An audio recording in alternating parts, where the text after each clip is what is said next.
Oke. Nah, binomial koefisien ini adalah problem yang mirip sebenarnya dengan Fibonacci ya, karena dia sebenarnya cuma penjumlahan aja gitu. Nah, kalau lihat dari definisi yang pertama, ini mungkin agak matematika banget gitu lah ya. Jadi definisinya ya pokoknya ikutin aja. Kalau misalnya saya punya satu fungsi binomial koefisien seperti ini gitu ya. Nah, ini artinya saya bisa mendefinisikan itu sebagai koefisien gitu. Yang disebut dengan nilai Bn, K ini itu nantinya adalah koefisien dari X pangkat K. Apa itu? X pangkat K itu nanti dapatnya dari expansion atau ekspansi dibuka gitu. Jadi kayak 1 plus X pangkat N nya sebenarnya bisa dibuka kan ya. 1 pangkat N ditambah X pangkat N, terus di dalamnya tergantung N-nya berapa. Jadi sebagai contoh ini yang di bawah nih. Misalnya kalau N-nya sama dengan 2. Kalau N-nya sama dengan 2 kan berarti ini N-nya diganti 2 kan ya. Gampang kan ya. Jadi kalau saya ekspansi gitu ya, kalau saya buka gitu expansion itu 1 plus X kuadrat itu kan jadinya 1 plus 2X plus X kuadrat gitu kan ya. Nah, maka BNK-nya itu apa? Jadi si nilai K itu sebenarnya nilai K itu adalah nilai yang jalan mulai dari 0 berarti ya. Mulai dari 0, kemudian 1, terus sampai N gitu. Jadi, kalau dalam kasus yang ini kan N-nya sama dengan 2 nih. Berarti nilai K-nya itu sama dengan kalau nggak 0, 1, ya 2 gitu. Ini aja pilihannya. Gitu. Jadi katanya Bn, K itu adalah koefisien dari X pangkat K gitu. Jadi kita akan melihat koefisien dari X pangkat 0, X pangkat 1, X pangkat 2 gitu. Nah, kalau 1 plus X dikuadratkan, dibuka kan jadi begini ya. Ini kan sebenarnya saya bisa nulis gini ya. 1 dikali X pangkat 0 ditambah 2 dikali X pangkat 1 ditambah 1 dikali X pangkat 3. Kok 3 sih? 2 gitu ya. Kenapa 2?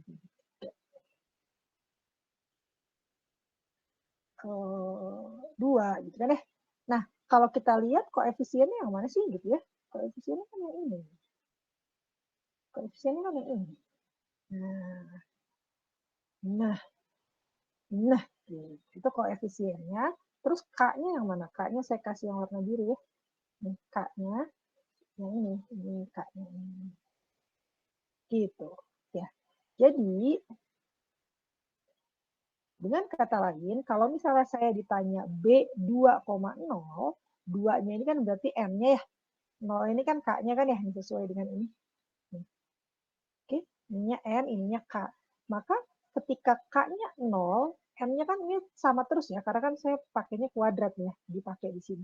Nah, maka ketika K-nya 0, ini K-nya 0, ya jadi ini K, ini K, ini K, kan ya, K-nya bisa 0, 1, 2.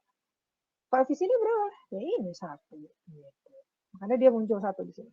Ketika K-nya 1, K-nya 1, koefisiennya berapa? 2. Gitu. Terus ketika K-nya 2, koefisiennya berapa? 1. Gitu. Gitu doang sebenarnya ya.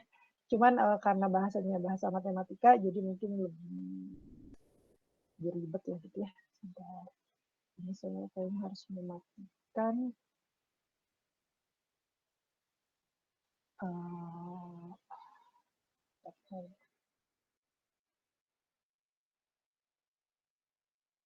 itu selesai jam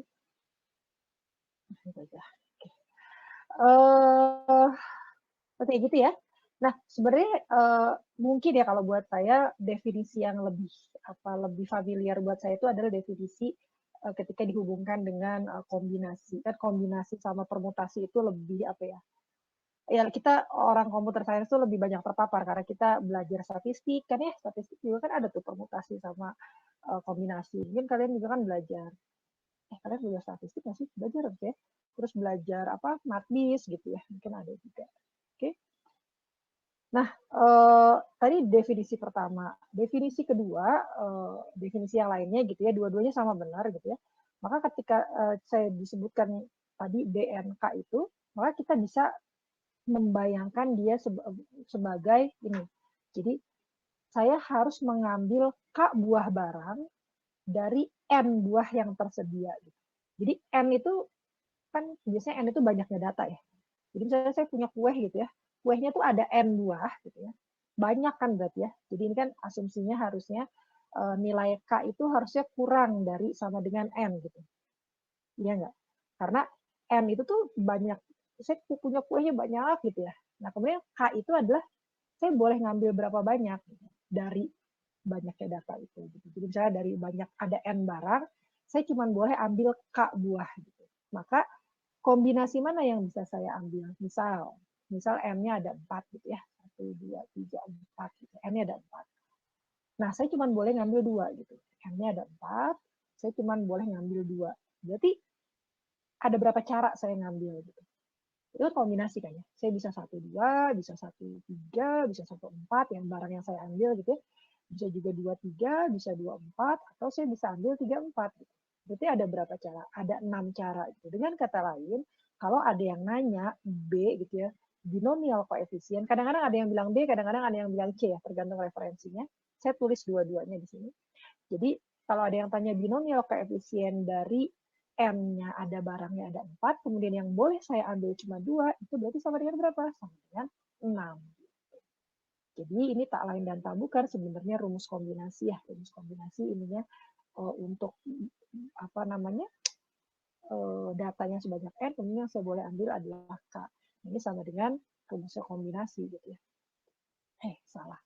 Ini K faktorial, kemudian ini N minus K faktorial. Kalian boleh cobain yang ini gitu ya. Ini berarti kan berapa? 4 faktorial dibagi K-nya berarti kan 2 faktorial gitu. Ini kalau C-nya 42 ya. Terus ininya 4 minus 2 faktorial. Nah, ini harusnya sama dengan 6 ya. Oke. Nah, di sini ada contohnya nih. Jadi kalau misalnya ini 2, yang 20 saya tinggalkan dulu, saya mau ke sini dulu aja. Jadi kalau misalnya saya punya 2 barang, kemudian saya cuma boleh ngambil 1, berarti ada berapa banyak cara saya memilih barang tersebut gitu. Jadi kalau barangnya 2, saya cuma boleh ngambil 1. Berarti kan kalau saya nggak ngambil 1, saya ngambil 2 kan. Berarti ada 2 cara saya untuk mengambil barang yang bersangkutan. Ya, makanya ini hasilnya 2 gitu. Nah, kemudian yang terakhir, kalau misalnya saya punya barang 2, terus saya boleh ngambil 2 gitu. Kan berarti pilihannya ya cuma 1 kan? Cuma 1 gitu ya. Udah saya ngambil 1 sama 2 gitu. Lo kan bisa Bu kalau dibalik 2 sama 1. Nah, ini kombinasi. Kalau kombinasi dia tidak memperhatikan urutan gitu ya. Jadi mau 1, 2, 2, 1 sama aja. Oke. Nah, kalau yang paling atas ini, itu artinya saya punya barangnya 2, tapi yang boleh saya ambil itu 0. Artinya saya nggak boleh ngambil kan ya. Jadi barangnya ada 2, tapi saya nggak boleh ngambil. Jadi ada berapa cara saya bisa ngambil? Ya satu cara gitu, yaitu dengan cara tidak ngambil. Agak susah ya. Tapi karena tadi gitu, barangnya ada 2, kemudian saya nggak boleh ngambil apa-apa, ya udah cuma satu cara, gimana? Nggak ngambil gitu. Gitu ya. Ini lebih intuitif kalau menurut saya ketimbang yang sebelumnya. Ya. Oke, untuk selanjutnya. Problem statement-nya apa? Ini contoh problemnya. Contohnya misalnya, saya punya barangnya 4 nih, lebih banyak ya. Tadi 2 terlalu sedikit. Nah, kemudian barang yang mau kita ambil itu adalah 2. Nah, harusnya ada berapa cara saya mengambil 2 barang itu harusnya ada 6. Jadi, misalnya ada 2, 3, 4. Jadi kan bisa 1, 2, 1, 3, 1, 4. Gitu. Atau 2, 3, 2, 4. Gitu kan ya. Atau 3, 4. Gitu kan. Udah kan, nggak ada lagi kan ya. Ya, kalau kebalikannya kan sama aja. Berarti ada 6 kemungkinan saya mengambil barang gitu. Kemungkinan cara saya barang yang saya ambil itu mau yang mana. Nah, ini kan ada rumusnya kan ya. Kalau kalian masih ingat kombinasi 4 gitu ya, yang saya ambil cuma 2. Kebaliknya ya. Ya pokoknya gitulah ya. Jadi saya mau ngambil barang 2, barangnya ada 4 gitu. Nah, ini kan kalau kalian masih ingat rumusnya, ini gitu ya. Gitu kan ya. Jadi ininya 4 kali 3 kali 2 gitu ya. Nanti ininya 2 jadi coret, 12 bagi 2 kan jadi 6. Gitu. Jadi kalau ini N, ini K, berarti N faktorial dibagi K faktorial, N minus K faktorial. Gitu ya. Ini kebenaran sama-sama 2, jadi agak bingung. Dilihat lagi ya rumus kombinasinya. Tapi kira-kira seperti itu. Oke. Nah, kalau misalnya, ini contoh lain nih. Kalau misalnya ada 5, kemudian saya mau ngambilnya 2, berarti kan kemungkinannya nambah tuh kan ya. Jadi katanya ada 10. Ya, saya percaya aja lah ya, kalian boleh cobain. Nah, formulanya seperti ini gitu. Kalau kalian penasaran ya kenapa formulanya ini, kalian bisa coba ini. Bener nggak sih? Kok bisa sih? Kok tahu sih? Gitu ya. Jadi katanya gini, kalau misalnya saya saya punya problem binomial koefisien n, k, maka dia akan 1 kalau k-nya 0 atau n-nya sama dengan k. Jadi misalnya ya, B 2,2 kayak tadi. Kan pasti 1 kan? Kenapa? Karena saya disuruh ngambil 2 barang dari 2 barang yang ada gitu. Kan pasti 1 gitu. Iya enggak? Atau tadi misalnya yang binomial koefisiennya misalnya 2,0 gitu. Jadi K-nya 0. Saya berapapun barangnya, kalau barangnya tidak ada yang saya ambil, maka kan caranya pasti cuma 1, yaitu dengan cara tidak mengambil barang gitu. Karena yang mau saya ambil itu 0 gitu. Jadi ini adalah kondisi basis gitu.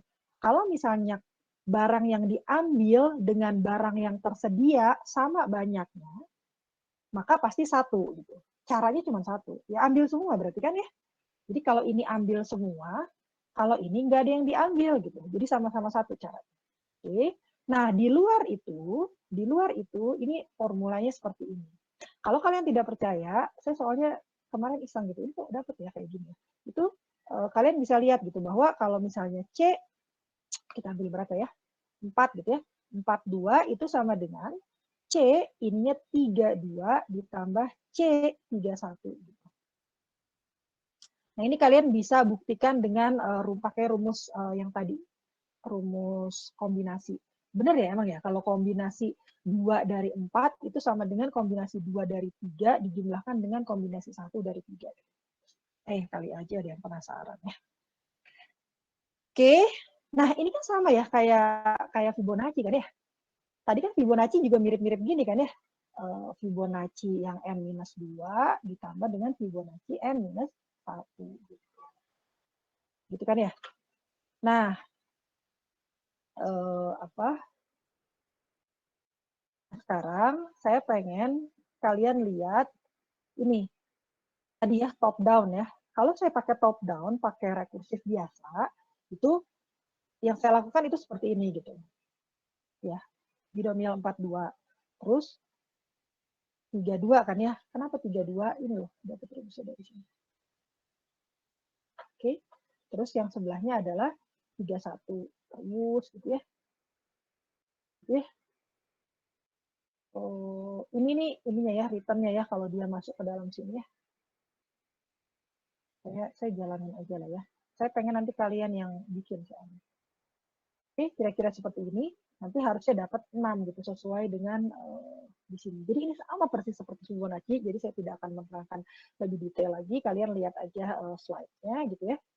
Nah, kalau kalian lihat, ini kan sama seperti Fibonacci juga, dia sebenarnya ada yang diulang gitu. Misalnya yang mana yang diulang? Yang ini lihat. Ini itu dikerjakan lagi di sini. Terus mana lagi ya? Kalau yang abu-abu ini tidak dihitung, kenapa? Karena dia adalah basis gitu ya. Jadi kan kalau basis mah dia nggak rekursif kan ya, tapi dia langsung return gitu. Jadi yang perlu dilihat adalah ini. Ini adalah yang istilahnya tadi overlapping problem gitu. Ini adalah salah satu ciri di mana kalau sampai ada overlapping problemnya sama gitu ya, tapi dihitung lagi. Nah itu adalah salah satu ciri bahwa sebenarnya saya bisa membuat solusi dengan menggunakan dynamic programming. Gitu, ya. Baik itu dengan memoization maupun yang lebih gampang adalah tabulation. Ya. Nah, cara seperti ini kan divide and conquer juga ya, tapi saya juga bisa sebut dia sebagai top down. Di Slido ada yang nanya top down itu apa. Nah, top down itu kayak gini ya. Jadi misalnya kalau problemnya itu ini, saya mulainya kan dari 4 kan ya. Maka saya mulainya dari top gitu, dari atas. Saya nyarinya dari atas nih, dari 4. Dari N yang lebih besar gitu. Top kan, terus saya cari ke bawah. Gitu. Makin lama makin ke bawah. Kebalikan dengan bottom up. Kalau kayak kemarin Fibonacci kan ketika bottom up, yang saya cari Fibonacci 5. Tapi saya ngitungnya tuh mulai dari 2. 2-nya diisi dulu, terus 3, terus 4, terus baru 5 gitu. Nah itu namanya bottom up. Gitu. Saya nggak tahu gimana lagi cara menjelaskan supaya lebih jelas gitu ya. Tapi kalau kalian nyobain harusnya lebih terasa. Ya. Gitu ya. Nah makanya hari ini saya pengen kalian sebenarnya latihan untuk yang top down dan bottom up ini gitu ya. Jadi ini kira-kira terjemahan dari inilah ya. Ini adalah naif rekursif gitu ya. Nah, ini saya bisa buat jadi memoization yang sama persis dengan yang kemarin Fibonacci, mirip lah ya. Dengan cara saya bikin satu array gitu ya untuk mengingat-ingat. Gitu ya. Nah, sekarang saya coba yang pakai bottom up. Ingat, kalau bottom up itu berarti saya ngisi yang kecil-kecil dulu gitu. Jadi misalnya ini nih ya. Ini nih ya. 6,3 gitu. Ya, ini N-nya ya. 6,3 berarti saya mulainya tuh bukan dari 6 gitu, tapi saya mulainya dari yang kecil gitu. Dari yang kecil tuh misalnya berarti dari 1 gitu ya, atau dari 0, dari 1, pokoknya dari yang lebih kecil lah dari dia. Karena ini kan ada yang basisnya. Nah, kalau tadi kalian perhatikan, ini kan ya, kapan dia ada di basis? Kalau ini, K-nya 0 atau N-nya sama dengan K. Berarti ini ada yang udah saya bisa langsung tulis gitu. 0 sama 0 ini kan berarti 0 gitu. Kalau K-nya 0 berarti katanya ini 0 semua. Kan gitu. Kok 0 sih? 1 1. Ini tolong diperhatikan cara mengisinya karena saya nanti akan minta kalian latihan di Google Sheet ya. Jadi ini berapa satu ya? Satu. Ternyata saya ganti sudah.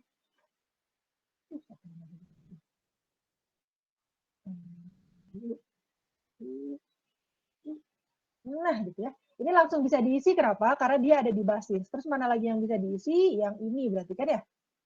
Nah, gitu. Oke. Kenapa bisa Kenapa bisa diisi? Karena apa ya? Karena ini sama dengan ini. Bisa kan ya bacanya ya? Nah, N-nya sama dengan K gitu kan ya?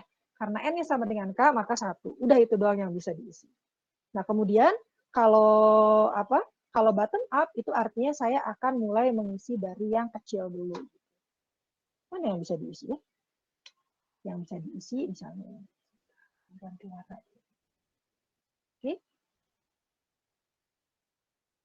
Sekarang pertanyaan saya, ada nggak yang perlu nggak diisi? Kira-kira. Saya kasih ini ya, saya kasih A, B, C, D, E, F, G, H, I, K, L, M, N, O, P, Q, R. Coba diperhatikan ini tabelnya. Kira-kira ada nggak yang nggak perlu saya isi? Atau nggak boleh saya isi deh? Yang Ada, mana? Bu. Yang mana tuh? Yang N-nya kurang dari K. Ya, M-nya kurang dari. Berarti kalau di situ 2. apa tuh? Jadi Kalau kan mata itu ini kasih A, B, C, D, E, F, G, H, I, J, K. Yang mana? yang G, Bu. Yang G, oke. Ini nggak boleh. Terus yang mana lagi? D. Yang D. Terus? Eh,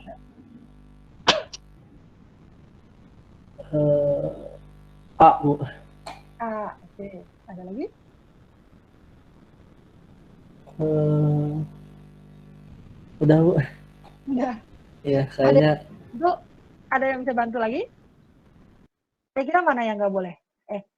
Pak, nanti dulu sebelum membantu Asmi tadi bukan Asmi ya? iya, iya. Kenapa itu nggak boleh? Kenapa yang A nggak boleh? Jangan yang A deh, yang D aja yang D. Kenapa yang D nggak boleh? Karena Hmm? eh, ngambilnya lebih dari barangnya, Bu. Kan K-nya 2 Betul, gitu. betul. Ya, Oh ya, kenapa berarti yang D tidak boleh? Karena barang yang tersedia lebih sedikit dari barang yang mau kita ambil, gitu kan ya? iya. Berarti apa? Berarti Berarti nggak bisa, gitu kan ya? E juga nggak boleh, B juga nggak boleh, C juga 3 boleh. Betul. Berarti segitiga yang atas itu nggak boleh ya? Iya, Bu. Ya, segitiga yang atas ini nggak boleh. Kan tadi kan misalnya ya, yang D ini ya, yang D itu kan sebenarnya binomial koefisien dari N, K tadi ya, N-nya 1, K-nya 2, kan gitu kan ya. D itu kan 1,2. Nah, barangnya adanya 1, tapi kita pengennya 2, gitu kan nggak boleh gitu ya. Gimana caranya orang barangnya cuma 1 gitu ya. Gitu ya. Jadi makanya di bagian kotak ini semuanya nggak boleh diisi. Ya, atau tidak perlu diisi lah ya, karena tidak mungkin bisa. Gitu. Jadi yang perlu kita pikirkan ketika kita mau melakukan bottom up, ya udah kita mulainya dari 21 aja. Maksudnya mulainya itu jangan dari 01 gitu loh. Ya. Kan kalau yang ini kan emang udah di sini yang merah-merah karena dia basis gitu ya. Tapi ketika kita loopingnya itu jangan dari 01. Kenapa? Karena percuma gitu. Nggak akan ada isinya juga. Jadi kita startnya dari yang segitiga bawah ini aja. Dari yang F gitu. Jadi F-nya isinya apa ya? F-nya isinya berarti kan yang mana ditambah yang mana ya?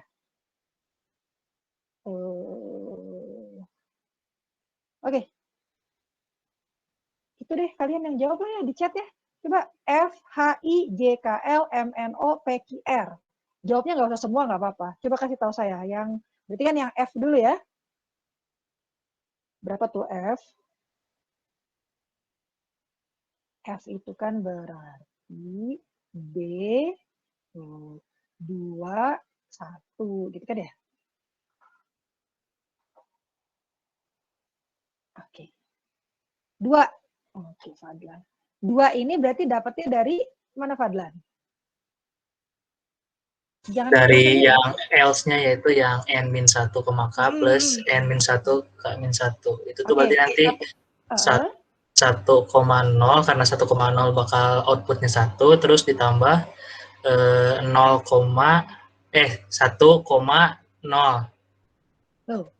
Jadi sama yang dong, itu 1,1 Bu yang kirinya Bu. Oke. Oke. Jadi kalau misalnya ini namanya B gitu ya. 1,1 itu kan sebenarnya ini ya. Ini. Terus 1,0 itu kan ini gitu ya. Jadi kalau kalian lihat ya, nanti ini nih sebenarnya adalah penjumlahan 2 yang di atasnya gitu. Coba saya pakai highlighter. Ini itu sebenarnya penjumlahan dari ini gitu. Karena nanti begitu terus, misalnya yang ini gitu ya, yang ini gitu. Berarti berapa? Tinggal dijumlahin aja atasnya gitu loh. Jadi gampang sebenarnya. Coba kita angkat. Oke, 2 F H-nya 3. Coba. H-nya 3. H mana H? Ini 3. Oke, terusin. I-nya berapa? Udah gampang kan kalau kayak gitu kan? Jadi ngurutinnya gitu ya. J-nya 4. Oke, karena ini ya. Terus. I-nya 3. I-nya 3. Oke, ini ya. Terus ini tinggal jumlah-jumlahan aja kan ya. JM itu apa JM? M kali ya? M. Oke. 1, 2, 3, 4, 5, 6, 7. 7 lagi. K-nya 6. Oke. Bener ya? Ini saya nggak lihat loh ya. Kalau ada yang salah, protes ya.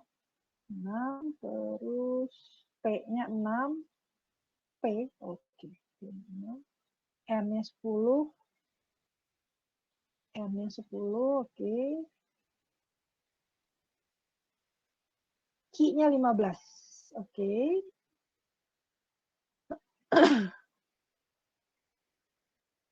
Tiga lagi. L-nya berapa ini L-nya?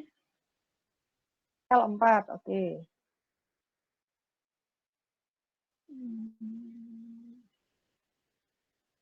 Tinggal O sama R. LO 10. Apa tuh LO? O ya. O itu 10. Kemudian terakhir R-nya, oh ya O. R-nya 20. Oke, sip. Gitu ya. Gampang kan ya? Maksudnya ini nih jauh lebih gampang daripada tadi yang apa? Kalau kayak gitu jadi mati. Daripada yang rekursif tadi gitu. Kenapa? Karena ini hanya loop saja. Dan loopnya berapa kali sih? Kan kalau yang tadi ya, kalau yang sebelumnya ya karena pohon gitu ya. Jadi itu pasti eksponensial gitu. Pasti eksponensial. Mau eksponensialnya berapa pangkat berapa gitu ya, tapi pasti eksponensial. Jadi pasti konstanta dipangkatkan dengan n gitu ya. Sementara kalau yang ini ya ini kan berarti tinggal ngisi tabel aja kan ya. Yang sebelah sininya n, yang sebelah sininya k gitu. Jadi cuman apa nk aja gitu kompleksitasnya. Ya. Jadi bahkan makanya saya bilang batas atas. Kenapa batas atas? Karena sebenarnya saya tidak melakukan ini kan ya. Ini kan saya nggak ngitung sebenarnya. Ini kan cuma disetel aja 1. Terus yang bagian sini juga sebenarnya saya nggak ngitung gitu ya. Jadi kalau mau benar-benar dihitung gitu ya, itu sebenarnya saya cuma segitiga yang ini aja nih yang saya hitung. Jadi sebenarnya lebih sedikit daripada n kali k gitu. Tapi nanti biasanya kalau kita ngomongin soal apa batas atas ya kira-kira segitulah gitu ya. Worst case-nya N kali K. Walaupun itu kayaknya harusnya tidak mungkin terjadi. Jadi jauh NK ini kan masih masuknya polinomial ya. Polinomial itu artinya kayak itu loh yang N kuadrat, N pangkat 3, N pangkat 4 itu kan polinomial. Itu jauh lebih baik daripada eksponensial. Eksponensial itu 2 pangkat N, 3 pangkat N, misalnya faktorial dan seterusnya. Ya. Jadi memang dia tidak lebih murah daripada si yang tadi kalau yang Fibonacci itu ya kalau misalnya pakai yang knapsack ya, misalnya kalau pakai greedy itu jauh lebih murah gitu. Tapi kan kalau greedy tidak selalu mendapatkan yang optimal gitu. Sementara yang ini pasti optimal. Oke, itu yang bottom up ya. Biar waktunya ini. Oh, ini versi rapihnya. Bener ya? 24. Bener lah ya kira-kira ya. Jadi ini versi rapihnya. Nah, sekarang kita lihat yang top down ya. Jadi ingat ya, yang tadi ya, yang ini yang bottom up, dia ngisinya mulai dari sini gitu. Sebenarnya sih ngisinya mulai dari sini ya. Jadi karena bottom up berarti dari bawah gitu. Padahal yang saya cari itu kan 6 gitu kan ya. 6 untuk N sama dengan 6 gitu. Dan K-nya sama dengan 3 gitu. Yang dilihat N-nya, N-nya sama dengan 6. Tapi saya start nyarinya itu mulai dari 0 gitu. Itu namanya bottom up. Nah, sekarang kita lihat kalau top down. Kalau yang tadi kan top down-nya saya pakai top. Jadi top down tuh bukan berarti gini ya. Oh, kalau dynamic programming berarti pasti ada top down, ada bottom up. Kalau misalnya divide and conquer atau misalnya recursive naif yang biasa itu mah nggak ada tuh top down sama bottom up. Enggak ya. Jadi ini nyampur ya. Jadi kayak tadi yang sebelumnya yang pakai naif rekursif itu namanya top down juga. Nah, sekarang saya pakai top down juga, tapi ini saya pakai dynamic programming gitu, bukan pakai yang divide and conquer. Jadi bisa juga. Pokoknya yang penting top down itu ketika saya 63 itu saya startnya dari 6 gitu. Ini pakai memoization. Jadi startnya itu mulainya dari topnya, dari 6-nya gitu. Jadi dari atasnya. Oke, sekarang kita lihat apa maksudnya, apa bedanya dengan yang sebelumnya. Oke, jadi kalau yang pakai top down, kalian lihat sama ya, maksudnya sama persis nih. Saya akan nyetel semua yang basisnya gitu, sama persis gitu ya. Itu saya effortless lah, karena saya tinggal cuma kayak assign gitu ya.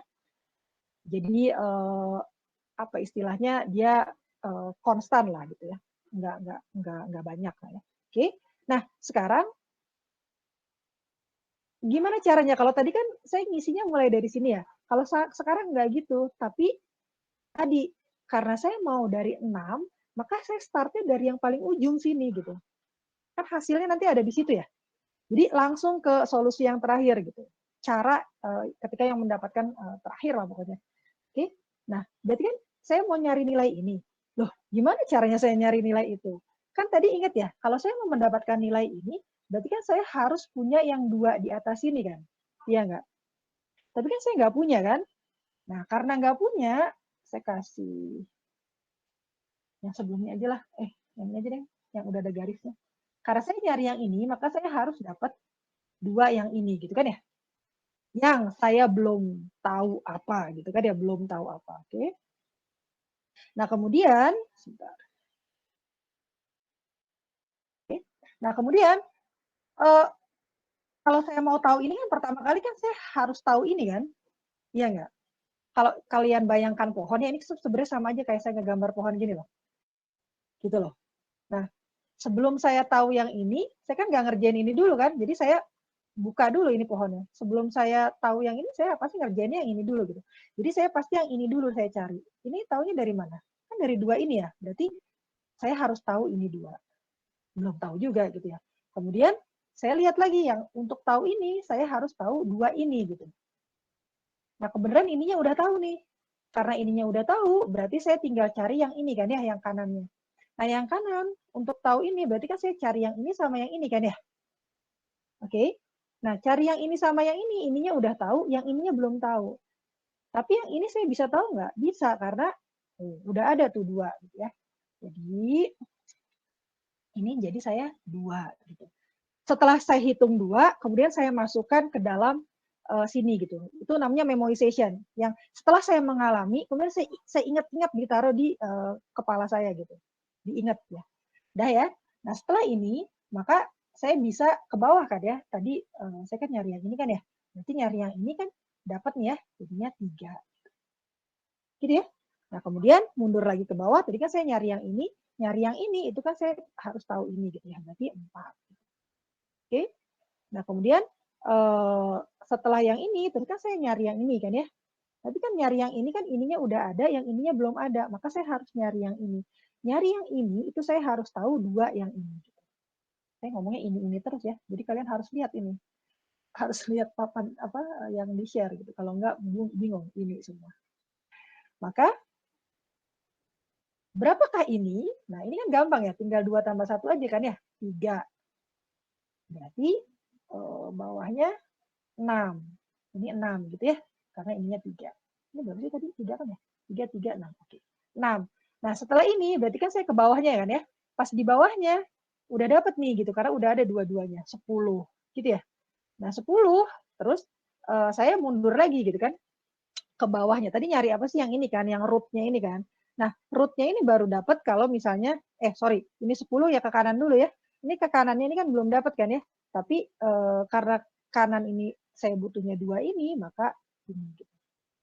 Oke, maka ini berapa dapatnya? Udah langsung kan ya, 4. Ini 10. Berarti ini 20. Gitulah ya kira-kira. Nah, cara ini sebenarnya kalau kalian tidak terlalu familiar, itu kalian bisa coba pakai pohon. Itu sih ini sama persis kayak yang pakai pohon yang kemarin saya jelaskan pakai Fibonacci. Nah, sekarang cara tabelnya gitu. Tapi sebenarnya ini bukan tabulation ya, tapi ini memoization, beda dengan yang tadi. Kalau kalian lihat, ini lebih hemat daripada yang pakai tabel tadi gitu. Karena kalau kalian lihat kan ini, lihat nih, ini dia nggak ngisi yang ini. Kalau ini kan sama ya tadi ya, sama-sama nggak ngisi gitu. Tapi dia masih ada space di situ. Sebentar saya ada versi rapinya nggak? Nah, gitu. Oke, maka saya akan dapat si 20-nya. Nah, ini adalah cara top down atau kalau misalnya kita mau bicaranya yang memoization versus tabulation, ya ini namanya memoization. Oke, nah karena